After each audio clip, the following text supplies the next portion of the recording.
이 시간 우리가 함께 읽은 말씀에 근거해서 무엇을 구하고 있습니까? 라는 제목으로 말씀 전하겠습니다. 여러분, 인간이란 어떤 존재일까요? 이 큰 질문에 대해서 저명한 심리학자들이 각기 다른 대답을 했습니다. 정신분석학의 창시자라고 할 수 있는 프로이트, 그 프로이트는 인간이 성적 충동을 만족시키기 위해 사는 존재다, 그렇게 이야기했습니다. 그리고 또 다른 저명한 심리학자인 아들러라는 사람이 있는데요, 그 사람은 인간은 열등감을 극복하기 위해 사는 존재다, 평생 자기의 열등감을 해결하려고 살아간다, 이렇게 이야기했고요. 그리고 프로이트와 아들러에게 영향을 받았지만 조금 다른 방향으로 연구를 했던 빅터 프랭클이라는 박사님이 있는데, 이분은 인간이란 삶의 의미를 추구하는 존재다, 동물적인 것이 아니고 의미가 없으면 살 수 없다, 이런 주장을 했습니다. 이런 유명한 심리학자들, 그들의 답이 각기 다르죠. 그런데 한 가지 공통점은 있습니다. 인간이란 평생 무엇인가 그것을 쫓고 추구하고 계속해서 따라가는, 무엇인가를 구하면서 살아가는 존재라는 것입니다. 그것이 성적 충동이든 열등감이든 삶의 의미든 때로는 돈과 권력이든 무엇이 되었든지 그 한 가지를 쫓아서 가는 존재라는 것이죠. 저희 집에 4살짜리 딸이 있는데요, 저도 이제 한 4, 5년 정도밖에 육아를 안 해봐서 잘 모르지만 제가 해보니까 한 2년 정도까지는 아이가 원하는 게 딱 하나인 것 같더라고요. 생존하는 거. 그래서 잘 먹고 잘 자고 잘 싸고, 이 3가지만 해결해 주면 문제가 없었어요. 그런데 얘가 3살이 되면서 좀 달라지기 시작했어요. 이제 그냥 먹고 마시는 걸로는 안 되고 뭔가 재미있는 거, 즐거운 걸 찾더라고요. 그러더니 한 캐릭터에 꽂히게 됐어요. 네. 여러분, 뽀로로라고 아시죠? 네, 3살 무렵부터 이제 찾아오잖아요. 네, 그 뽀로로를 알게 돼가지고 뭐 인형이고 책이고 장난감이고 뭐 과자고 음료수고 다 뽀로로만 찾는 거예요. 네, 그래서 돈을 많이 썼습니다. 네, 뽀로로. 그래서 이제 뽀로로로 됐나 했는데 4살이 되니까 참 안타깝게도 바뀌었어요. 뽀로로가 아니고 요즘엔 공룡에 꽂혀가지고 자나깨나 공룡책, 공룡 장난감, 공룡 과자, 공룡 유튜브, 그래서 공룡으로 놀아줘야 돼요. 그러니까 이 조그마한 아이도 자기가 원하는 거를 계속 바꿔가면서 또 한 번 바뀌면 거기에 꽂혀가지고 그거를 막 이렇게 추구하더라고요. 아이들도 이런 모습이 있는 것 같아요. 성도님들은 어떠신가요? 성도님들도 지금까지 인생을 쭉 돌아보시면 각기 그 시기마다 내가 열심히 추구했던 뭔가가 있을 겁니다. 사람마다 각자 다르겠죠. 다양한 것들을 아마 추구하시면서 사셨을 거예요. 그래서 결국 인간이라고 하는 것은 그냥 사는 것이 아니라 뭔가 목표를 정하고 뭔가 자기가 원하는 바를 향해서 결국은 집요하게 쫓아가는 그런 삶을 사는 것이 인간이라는 거예요. 그러면 우리가 과연 평생 무엇을 쫓아가야 할 것인가? 이러한 본능이 있는데 무엇을 쫓아가야 할 것인가? 오늘 말씀에서 답을 주고 있습니다. 오늘 본문 33절에 보시면 이렇게 이야기하죠. 그런즉 너희는 먼저 그의 나라와 그의 의를 구하라. 여기서 그의 나라와 그의 의는 하나님의 나라와 하나님의 의를 뜻하는데요, 하나님의 나라는 하나님의 통치의 영역을 뜻합니다. 그리고 하나님의 의는 하나님의 통치의 속성, 그래서 예를 들면 뭐 공의라든지 사랑이라든지 이런 부분들. 그래서 하나님의 나라와 의를 구하라는 말은요, 좀 추상적이지만 하나님의 통치가 나로부터 시작돼서 교회와 온 세상, 온 우주까지 펼쳐지고, 그냥 펼쳐지는 것이 아니라 하나님의 속성, 하나님의 그 의가 나타나야 된다는 거예요. 하나님의 사랑과 공의가 모든 영역에 나타나도록 하는 것, 그 일을 위해서 우리 보고 살아라, 이렇게 말씀하고 있어요. 이것이 정답이에요. 그리고 성도님들 다 아실 거예요. 너무 유명한 말씀이니까. 그런데 이제 여기서부터 문제가 있습니다. 이 말씀을 추구하는 게 일단 매우 추상적이고요, 또 쉽지가 않아요. 먼저 이 말씀을 조금 더 구체적으로 살펴봤으면 좋겠는데, 구약에 미가서 6장 8절에 이런 말씀이 있어요. 미가서 6장 8절에 이렇게 얘기해요. 사람아, 주께서 선한 것이 무엇임을 내게 보이셨나니 여호와께서 내게 구하시는 것은 오직 정의를 행하며 인자를 사랑하며 겸손하게 내 하나님과 함께 행하는 것이 아니냐. 그의 나라와 의를 구하라. 그 말씀보다는 조금 더 마음에 다가오죠. 하나님이 우리에게 구하시는 것이 무엇이냐? 추구하라고 하는 것이 무엇이냐? 정의를 행해라. 말로만 하지 말고 실제로 정의를 행하는 사람이 되어라. 인자를 사랑하라. 여기서 인자는 우리 청년부 찬양팀 헤세드예요. 이 헤세드는 하나님의 언약적 사랑, 불변하는 사랑을 뜻합니다. 그래서 우리가 하나님의 그 사랑 경험했으면 내 주위에 있는 사람들에게도 그 사랑을 보여주면서 그렇게 사랑해야 한다는 것이죠. 그리고 마지막으로 이야기했던 것이 하나님과 동행하는 삶입니다. 내 하나님과 겸손하게 행하라. 내가 피조물에 불과한 존재임을 알고 하나님이 우리의 창조주 되심을 알고 언제나 마음을 낮추고 겸손하게 하나님과 함께 동행하며 살아가라는 거예요. 이것이 바로 그의 나라와 의를 구하라는 말씀의 뜻입니다. 이 하나님의 나라와 의를 그 통치가 가장 넓게 그리고 가장 깊이 펼쳐지도록 그 일에 나의 최우선 순위를 두고 내 인생의 어느 시기가 되었든지 언제나 그의 나라와 의를 열렬히 추구하며 살아가라. 이것이 그리스도인이 사는 이유라는 것이죠.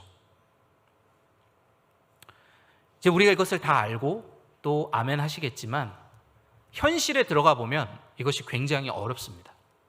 그의 나라와 의를 내가 구하겠다 이렇게 다짐을 해도요, 현실에 들어가 보면 그것을 방해하는 것들이 너무나 많습니다. 그 방해물 중에 우리가 그의 나라와 그의 의를 구하지 못하게 하는 어떤 일종의 경쟁자가 있는데 그것은 바로 재물입니다. 재물. 가장 대표적인 것이 재물이에요. 오늘 본문 24절에 보시면 이렇게 되어 있죠. 한 사람이 두 주인을 섬기지 못할 것이니 혹은 이를 미워하고 저를 사랑하거나 혹 이를 중히 여기고 저를 경히 여김이라 너희가 하나님과 재물을 겸하여 섬기지 못하느니라. 여러분, 이 재물에는 유사전능성이라는 것이 있어요. 제가 그냥 붙여본 말인데요, 유사전능성이란 말은 마치 하나님처럼 전능해 보인다는 거예요. 재물이. 여러분, 우리나라 속담에 돈이면 뭐도 부린다 그랬죠? 돈이면, 좀 옛날 말이긴 한데 돈이면 귀신도 부린다 그랬어요. 아시죠? 그리고 우리가 지금 이 자본주의 사회를 살아가고 있기 때문에 이 재물, 돈의 힘이 얼마나 막강한지 우리가 너무나 잘 알고 있어요. 그래서 우리가 재물이냐 아니면 하나님의 나라와 의를 구할 것이냐, 그 선택의 기로에서 자칫 잘못하면 우리가 재물을 먼저 추구하기가 쉽습니다. 그 유혹이 너무 커요. 전능해 보이니까. 그것만 있으면 하나님처럼 다 할 수 있을 것처럼 보이니까. 그리고 우리가 이 재물에 집착하고 재물을 선택하기 쉬운 이유가 또 한 가지 있는데요. 혹시 성도님들 그 유명한 소설가인 김훈 선생님 아시나요? 네, 아실 겁니다. 그 김훈 선생님이 쓴 수필 중에 밥벌이의 지겨움이라는 수필이 있어요. 제목부터 많이 와닿으시죠? 밥벌이의 지겨움. 거기에 이런 문장이 있습니다. 아, 밥벌이의 지겨움. 우리는 다들 끌어안고 울고 싶다. 본인 얘기하신 것 같아요. 네. 근데 이게 너무 저는 공감이 됐어요. 저도 목회자가 되기 전에 직장 생활을 했는데 사실 되게 힘들었거든요. 아, 밥벌이 하는 게 정말 너무 힘들다. 하루하루 가서 일하고 월급 받고 그 생활 유지하는 것만 해도 너무 힘들다. 그래서 정말 우리가 사실 현실적으로 먹고 살아야 되고 재물이 필요하고 돈이 필요하잖아요. 꼭 재물에 대한 무슨 엄청난 탐심이 있어서 우리가 재물을 추구하는 게 아니라 현실적인 필요가 있다는 걸 나이가 먹으면 먹을수록, 사회를 알면 알수록 그걸 느끼게 되잖아요.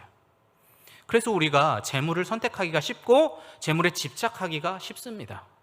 세월이 흐를수록.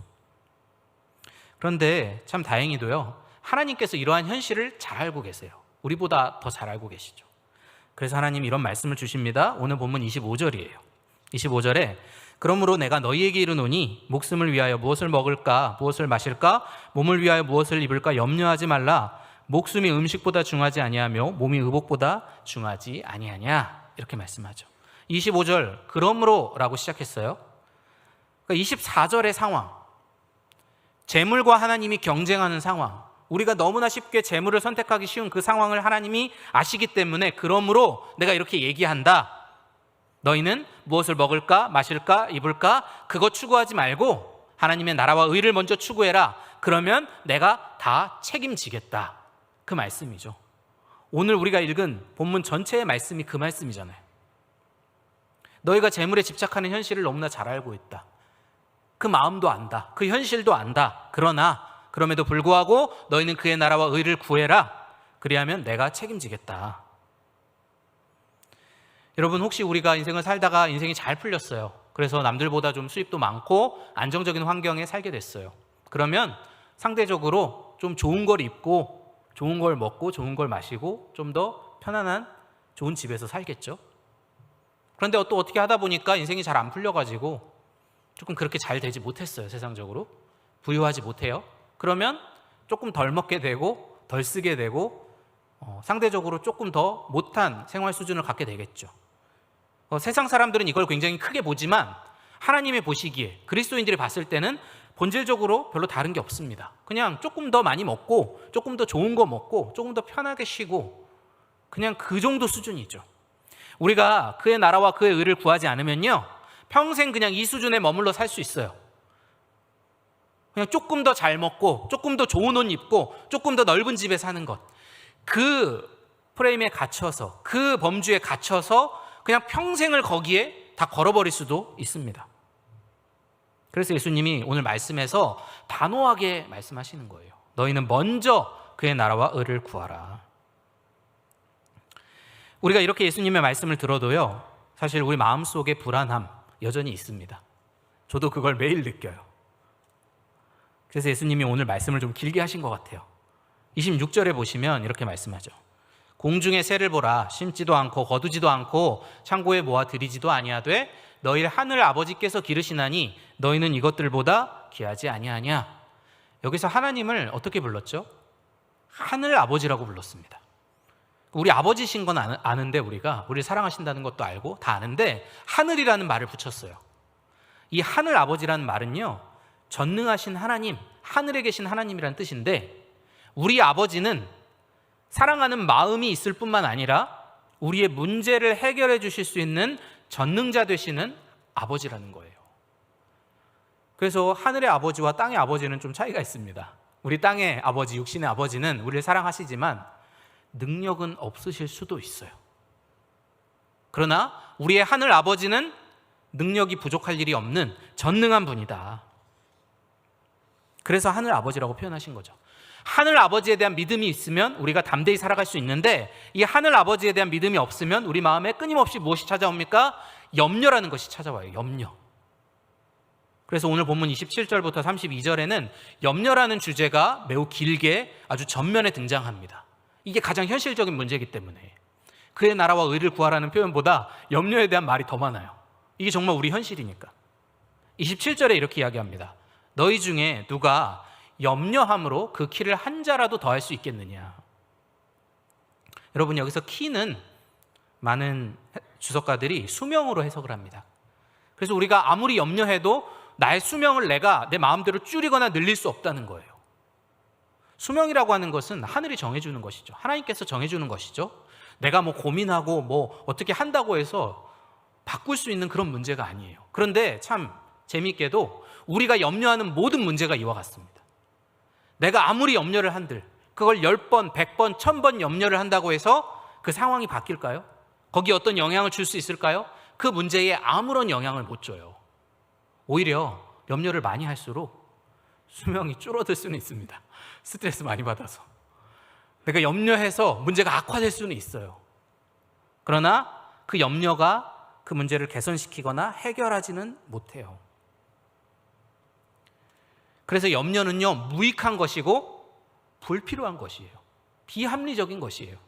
할 이유가 없는 거예요. 그러나 그럼에도 불구하고 우리 계속 염려하죠.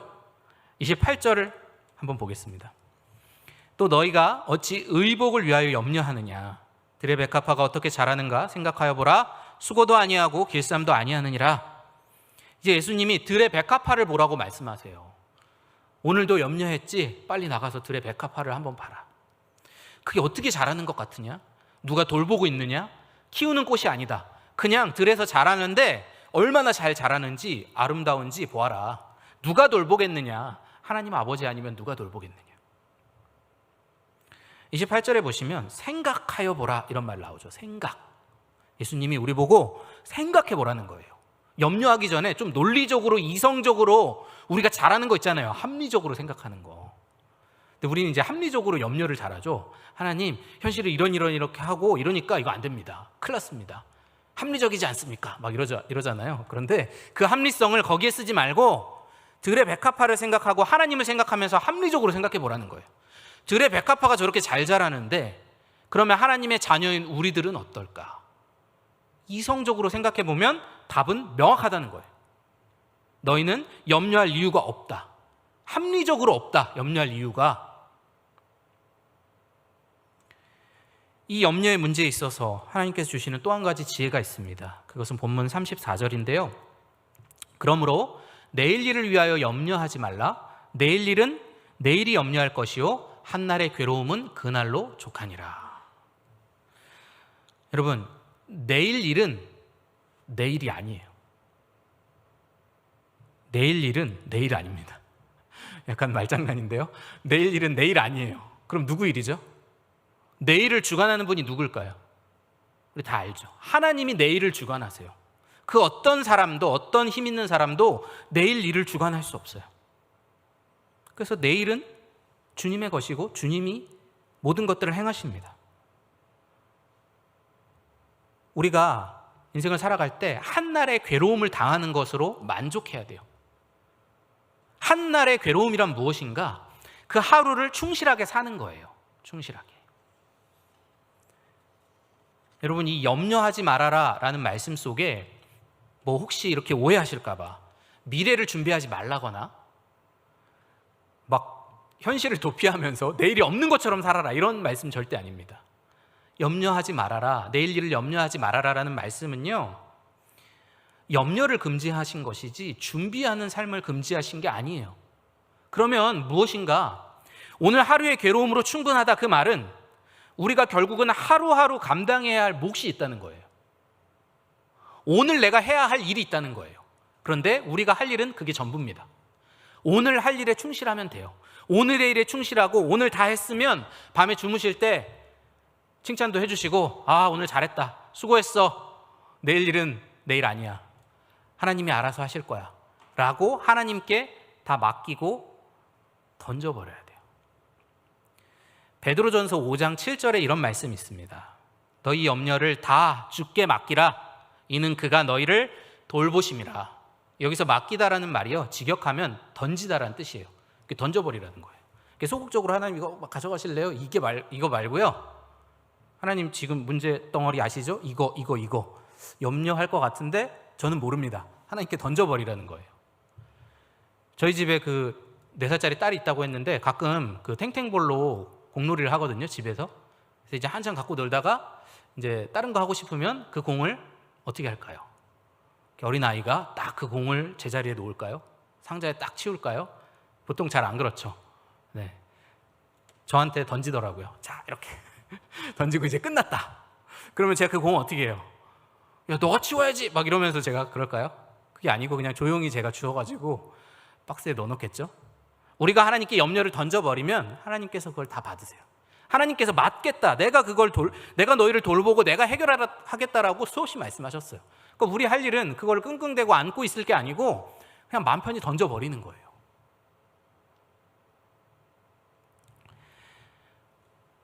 본문을 계속 이어서 보겠습니다. 29절 보시면 29절에 놀라운 말씀이 기록되어 있는데요. 그러나 내가 너희에게 말하노니 솔로몬의 모든 영광으로도 입은 것이 이 꽃 하나만 갖지 못하였느니라. 이 말씀은 오늘 본문 전체에서 가장 핵심이 되는, 주목해야 하는 말씀입니다. 이 말씀을 사실 딱 처음 읽으면 받아들이기가 쉽지 않아요. 문자 그대로 한번 해석해 보세요. 솔로몬의 모든 영광. 여러분, 솔로몬이 누군지 너무나 잘 아시죠? 솔로몬은 정말 모든 인간이 꿈꾸는 화려한 인생, 그 영화의 절정을 찍었던 사람이에요. 그래서 열왕기상 10장 23절에 보면 솔로몬 왕을 이런 왕이다라고 한 문장으로 요약합니다. 솔로몬 왕의 재산과 지혜가 세상의 그 어느 왕보다 큰지라. 참, 이 재산만 가져도 부러운데 지혜까지. 이 솔로몬 왕이 얼마나 많은 재산을 갖고 있었는지 성경에서 정말 길게 구구절절 설명합니다. 다 옮길 수가 없어요. 뭐 금으로 은으로 도배가 돼 있었어요. 그 왕국 자체가. 그리고 솔로몬 왕은 아버지인 다윗 왕보다 더 강력한 왕권, 더 강력한 국력을 가졌습니다. 그래서 그 당시에 초강대국이었던 애굽도 이스라엘과 화친을 제한할 정도로 바로의 딸과 결혼했잖아요.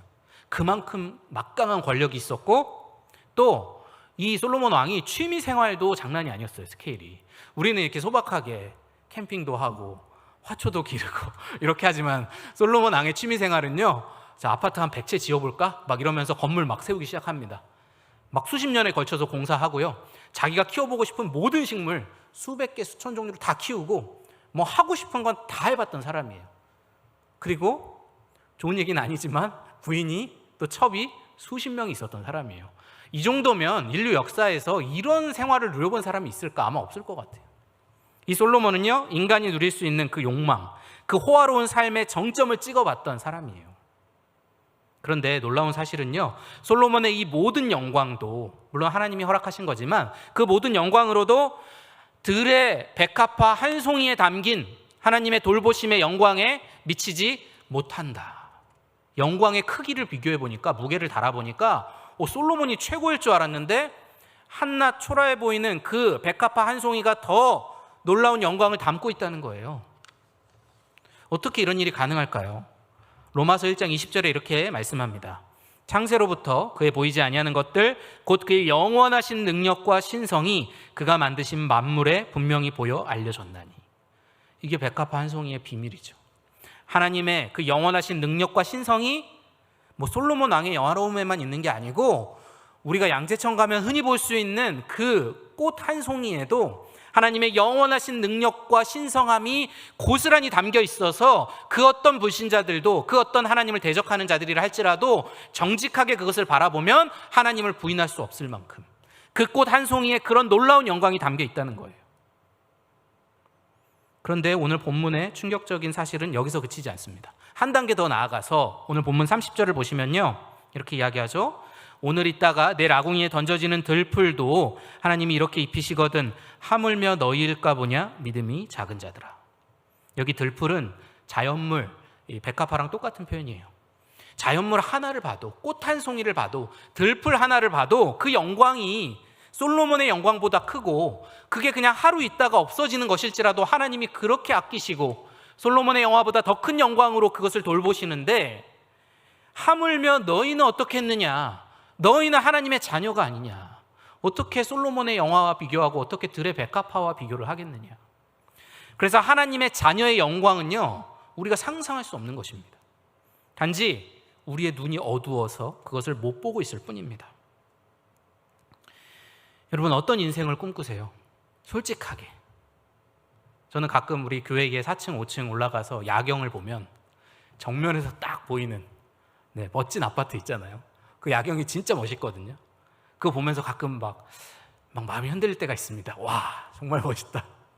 너무 멋있는데? 막 사진 찍어서 다른 사람한테 보여주고 싶을 만큼 멋있는데, 성도님들 솔직하게 어떤 인생을 꿈꾸세요? 어떤 일이 이루어졌으면 좋겠어요? 정말 놀라운 어떤 기적이 일어나서 그 일이 다 이루어졌다고 해봅시다. 그래서 내가 정말 돈과 권력과 명예와 뭐 자손들과 내가 얻을 수 있는 걸 다 얻었어요. 대한민국에서 제일 잘 나가는 집안이 됐어요. 그런데 그렇게 해도요, 그 영광이 저는 솔로몬의 100분의 1에도 안 될 거라고 생각합니다. 솔직히 아무리 여기서 성취를 해봤자 뭐 솔로몬하고는 좀 비교가 안 될 거예요. 그런데 그 솔로몬의 영광을 능가하는 그 자녀의 영광이 지금 우리가 경험하고 있는 영광이라는 거죠. 솔로몬처럼 화려한 인생 살지 않아도 그것보다 훨씬 더 큰 놀라운 영광을 우리가 경험하면서 하나님의 그러한 돌보심과 존귀 여김을 받으면서 살아가고 있다는 거예요. 그래서 우리가 화려한 인생, 남들이 원하는 그런 인생 굳이 거기에 마음을 쓸 필요가 없다는 것이죠. 우리가 때로는 하나님 앞에 불평하고 염려하고 세상을 부러워하면서 하나님께 기도하기도 합니다. 하나님, 이게 뭡니까? 내 인생은 언제 바뀝니까? 언제 볕들 날 있습니까? 이렇게 때로는 수정하기도 하죠. 그럴 때 하나님이 뭐라고 응답하시느냐? 하나님이 아마 그러실 거예요. 자, 옷을 입고 양재천에 나가서 꽃 한 송이만 보고 와라. 네가 그 꽃 한 송이에서 느끼는 게 없으면 넌 소망이 없다. 이 백합화 한 송이에 담긴 하나님의 영광은요, 일상의 염려에 대한 하나님의 응답이에요. 하나님 그것으로 응답하세요. 로또 당첨으로 응답하시지 않습니다. 그리고 이 꽃 한 송이에 담긴 영광은요, 우리의 헛된 욕심, 그 허영심에 대한 하나님의 해독제라고 할 수 있어요. 그래서 우리는 그 영광을 볼 수 있어야 돼요. 꽃 한 송이에 담긴 영광을 볼 수 있으면 자녀의 영광을 보는 것은 쉽습니다. 그래서 우리는 기도해야 돼요. 하나님, 내 영적인 눈이 열리게 하여 주시옵소서. 세상에 흔하게 보이는 하나님의 그 만물을 바라볼 때 그 안에 담긴 하나님의 신성과 능력을 보게 하셔서 그 영광의 무게를 느끼게 하셔서 그것에 압도되게 하셔서 그의 나라와 의를 구할 수 있는 사람이 되게 하여 주시옵소서. 이런 기도가 우리의 기도가 되어야 합니다. 아까 처음에 소개해드렸던 그 김훈 선생님의 수필 밥벌이의 지겨움, 거기에 보면요, 끝부분에 보면 이런 문장이 나와요. 친구들아, 밥벌이에는 아무 대책이 없다. 계속 밥 벌기 위해 살아야 된다는 거죠. 그러나 우리들의 목표는 끝끝내 밥벌이가 아니다. 이런 문장을 써놓으셨더라고요. 그렇죠. 우리의 목표는 단지 밥벌이 하는 것이 아닙니다. 단지 생존하는 것이 아닙니다. 우리는 무엇을 위해 살아야 합니까? 먼저 그의 나라와 의를 구하며 살아야 돼요. 이 말씀에 대한 오해가 없기를 바랍니다. 그의 나라와 의를 구하라고 해서 뭐 저처럼 목사가 된다든지 아프리카에 선교사가 되고 교회 봉사를 막 100시간씩 하고 그렇게 하라는 의미가 아니에요. 그것도 귀한 일이지만 내가 무슨 일을 하든지 그의 나라와 그의 의를 구하라는 말은 내가 무슨 일, 무슨 직업을 가졌든지 그 일을 할 때 그 일의 동기와 동력이 하나님의 나라가 되어야 한다는 거예요. 동기와 동력이. 예를 들어서 내가 공부하는 학생이라면, 저도 공부를 오랫동안 했는데 공부하는 학생이라면 하나님의 나라와 의가 내가 공부하는 동기가 돼야 돼요. 그냥 내가 공부 잘해서 좋은 성적 받아서 내 욕심과 내 야심을 채우고 남들보다 그냥 부유하게 편하게 살자, 이런 마음으로 공부해서는 안 된다는 거예요. 하나님이 세상을 사랑하신 것처럼 내가 공부를 열심히 해서 사람들을 돕고 그들을 필요한 것을 공급해 줘야지. 그러려면 내가 먼저 알아야 되니까 공부해야지. 이러한 동기로 공부를 해야 한다는 것이죠. 그런데 이제 막상 그렇게 하려고 하면 쉽지는 않습니다. 공부가 쉽지 않죠. 그런데 우리가 하나님의 나라와 의를 추구하면요, 거기에서 힘이 생겨나요. 힘. 하나님의 나라와 의를 추구하면 그 행위 자체에 힘이 내재되어 있어요. 바른 동기는 강력한 동력을 일으킵니다. 이것이 하나님이 만드신 원리예요. 내가 동기를 바로 세우면 그것 자체에 이미 강력한 동기 부여가 되고 거기서 강력한 동력이 생겨나요. 힘이 생겨나요. 그것을 감당할 수 있는 힘이 생겨나요. 어떻게 이런 일이 가능하죠? 하나님이 그런 사람을 도우시기 때문에. 하나님 죽어 계시는 하나님 아니에요. 하나님 살아계시는 하나님이에요. 그의 나라와 의를 구하며 사는 사람이 누가 있나 오늘도 온 세상을 뒤지면서 찾고 계신 분이에요. 그래서 그런 사람을 딱 발견하면 그렇게 살 수 있도록 힘을 주시는 분이 하나님이십니다.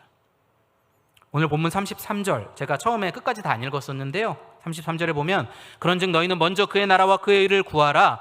그리하면 이 모든 것을 너희에게 더하시리라.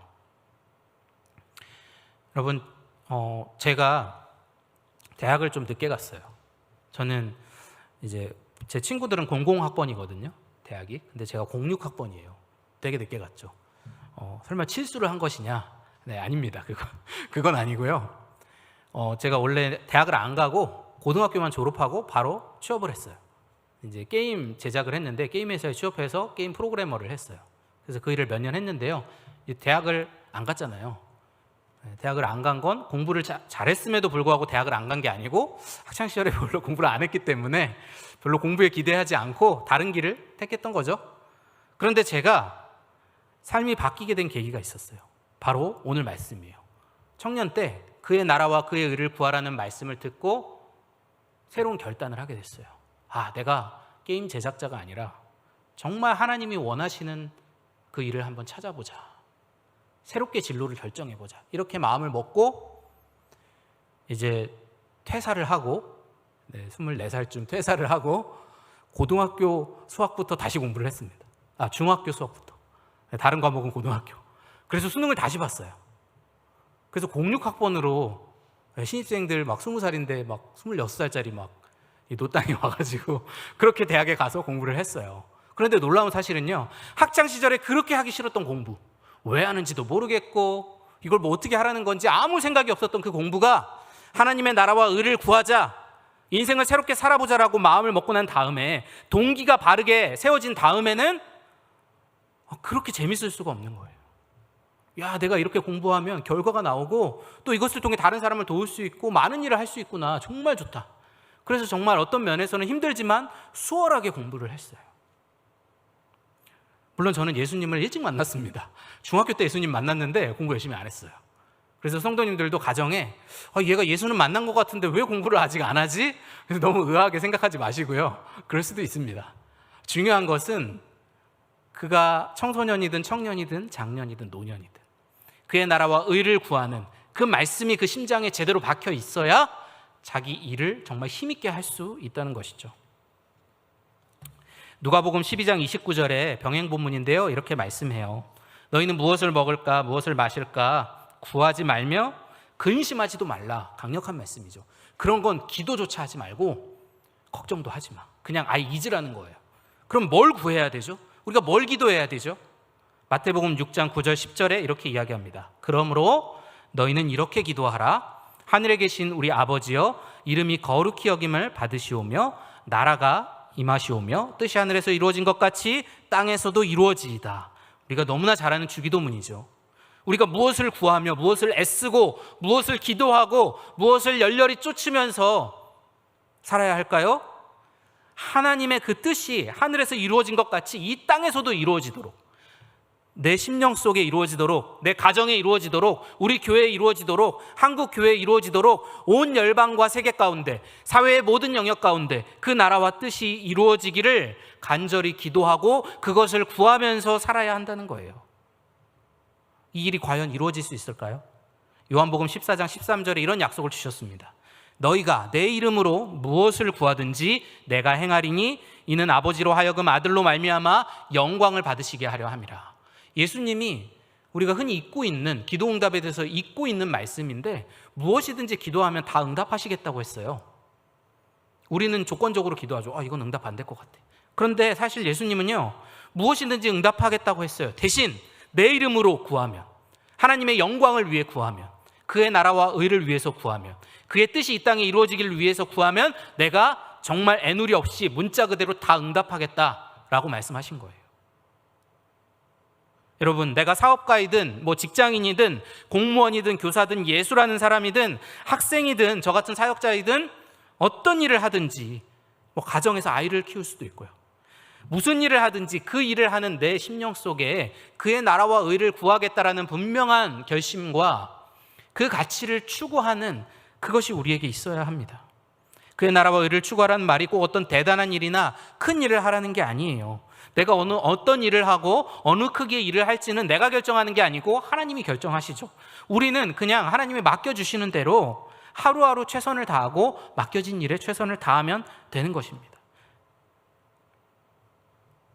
우리가 이렇게 그의 나라와 의를 구하며 살아갈 때 때로는 낙심할 수도 있어요. 그 삶이 그렇게 화려한 삶은 아닐 수도 있거든요.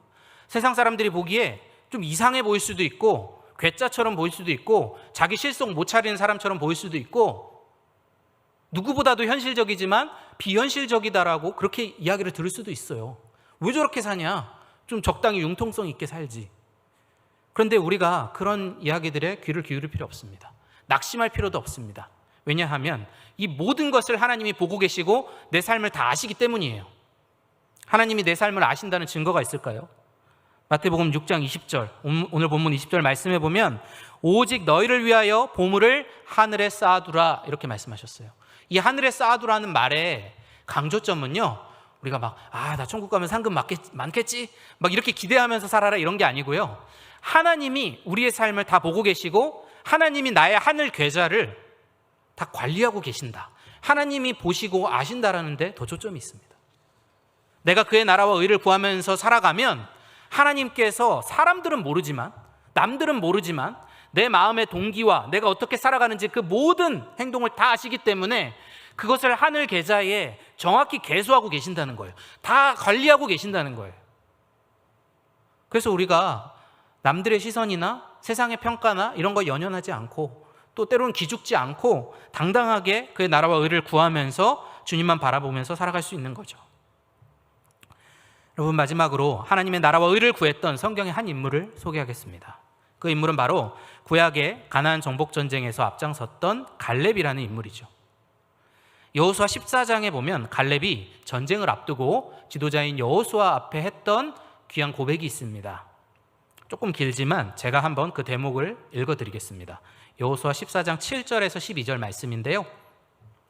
내 나이 40세에 여호와의 종 모세가 가데스 바네아에서 나를 보내어 이 땅을 정탐하게 하였으므로 내가 성실한 마음으로 그에게 보고하였고 나와 함께 올라갔던 내 형제들은 백성의 간담을 놓게 하였으나 나는 내 하나님 여호와께 충성하였으므로 그날에 모세가 맹세하여 이르되 내가 내 하나님 여호와께 충성하였은즉 내 발로 밟은 땅은 영원히 너와 내 자손의 기업이 되리라 하였나이다. 이제 보소서, 여호와께서 이 말씀을 모세에게 이르신 때로부터 이스라엘이 광야에서 방황한 이 45년 동안을 여호와께서 말씀하신 대로 나를 생존하게 하셨나이다. 오늘 내가 85세로 돼 모세가 나를 보내던 날과 같이 오늘도 내가 여전히 강건하니 내 힘이 그때나 지금이나 같아서 싸움에나 출입에 감당할 수 있으니 그날에 여호와께서 말씀하신 이 산지를 지금 내게 주소서. 당신도 그날에 들으셨거니와 그곳에는 아낙 사람이 있고 그 성읍들은 크고 견고할지라도 여호와께서 나와 함께 하시면 내가 여호와께서 말씀하신 대로 그들을 쫓아내리이다 하니. 우리가 잘 아는 갈렙의 이야기입니다. 이 갈렙은요, 그 시대의 1인자는 아니었어요. 여호수아가 지도자였죠. 그렇게 드러나는 사람은 아니었어요. 그러나 40세에 처음 가나안 땅을 정탐하고 하나님 앞에 믿음의 보고를 하였던 그 갈렙은요, 그 이스라엘의 불순종으로 말미암아 무려 45년을 함께 광야에서 방황했지만 그 45년 동안 하나님 나라를 구하는 그 초심이 변하지 않았어요. 85세가 되어서도 여호수아에게 똑같이 고백합니다. 그때 그 정탐꾼 시절에 했던 그 말을 그대로 고백하기를 여호와께서 나와 함께 하시면 여호와께서 말씀하신 대로 그들을 쫓아낼 수 있습니다. 45년이 지났지만 변한 건 없습니다. 이런 믿음의 고백을 하는 것이죠. 그리고 이 갈렙의 마지막 그 이야기의 끝을 보면 이런 말씀이 있어요. 그리고 그 땅에 전쟁이 그쳤더라. 이렇게 끝납니다. 갈렙의 이야기는. 갈렙이 믿음으로 살았을 때 그의 나라와 의를 구하며 40대에 그 있었던 그 열정이 그대로 85세까지 유지되어서 그렇게 살았을 때 비로소 그 땅에 하나님의 뜻이 이루어진 것이죠. 그 땅에 전쟁이 그쳤더라. 성도 여러분, 우리 인생에 남은 시간이 얼마나 되는지 모르죠. 또 지금 시대를 보면 코로나19도 그렇고 시대가 너무나 격변하고 있어서 앞으로 어떤 일이 일어날지 모르겠어요. 그러나 우리가 어떤 일을 경험하든지 우리는 오직 그의 나라와 의를 구하다가 하나님께 가면 됩니다. 말씀을 마무리하겠습니다. 성도 여러분, 하나님의 아버지 되심을 기억하십시오. 그러면 염려하지 않을 것입니다. 백합화에 담긴 하나님의 돌보심을 기억하십시오. 그러면 헛된 욕심 버리게 될 것입니다. 그의 나라와 의를 내 모든 일의 동기로 삼으십시오. 그러면 그 일에 강한 동력이 생길 것입니다. 그의 나라와 의를 내 삶의 최우선순위로 삼으십시오. 그러면 필요한 모든 것을 더하여 주실 것입니다. 내 모든 것을 보고 계신 하나님, 다 결산하시는 하나님께서 하늘 계좌를 관리하고 있다는 걸 알고 갈렙처럼 평생 변하지 않고 그의 나라와 의를 구하십시오. 그렇게 살아갈 때 비로소 하늘에서 뜻이 이루어진 것 같이 이 땅에서도 주님의 뜻이 이루어지고 하나님의 이름이, 우리 아버지의 이름이 거룩히 여김을 받게 될 것입니다. 우리 성도님들, 이런 거룩한 소원을 가지시고 평생 살아가시기를 간절히 소원합니다.